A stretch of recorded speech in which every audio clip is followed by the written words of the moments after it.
It's the thing that's inside of all of your pockets. How many, not you guys, of course, sorry, not you guys, not here, but how many times do you see this? Yeah. Holy smokes, for the last 10 years, I cannot tell you how many kids, younger and younger, with spending food opinion, concentration problems, all day long. The research shows that 3 centimeters, so look at me, 3 centimeters forward, what does that mean? The research shows that it adds 5 kilos of force onto the neck.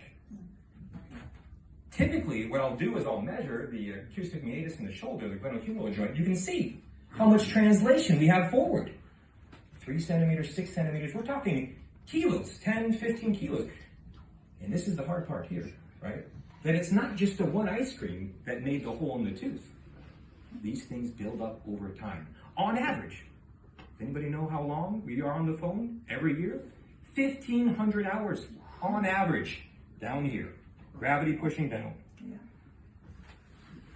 I'm just going to warn you about the next one. So we have whiplash, we have micro traumas with the telephone and work situation. The third one, this is graphic, just to warn you, for the men mainly, the mothers not so much. Normal birth. Yeah. Normal birth, cesarean. The doctor grabs the head, gets the baby out, doesn't allow the mother to do naturally as they should. Research from Germany showed that 80%, it was Dr. Gutman that found that 80% of the kids that he studied had damage in the neck from a normal birth. So often from day one, we begin to have problems. And then we grow up and live our life like that. If you see that I get passionate about this, it is the case.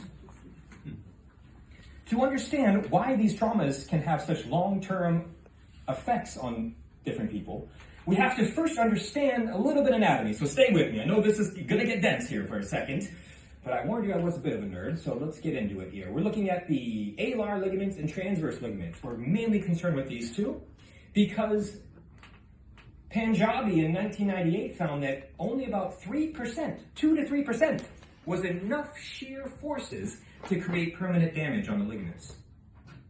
This will make more sense in a second, but the point is that it is very delicate. I think this is something I really like to do. I'm going to need your help for a second. To understand how sword-barred, how weak, and how vulnerable this system is, we need to understand how, ooh, she says, this is heavy. Does anybody know how heavy that is? 7. On average, 5 kilos. So this is actually less. If you want to come up and feel afterwards, come and feel it.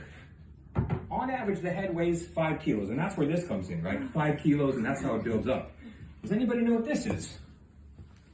First. Good job, doctor. You got it. First vertebrae. What does that feel like? Very light. On average, 56 grams and 5 kilos. Oh my goodness. Holding all of that. You got it, sister. I told you you were going to come up and speak for me. I thought I was joking. Shoot. 2 to 3%, that's all it takes.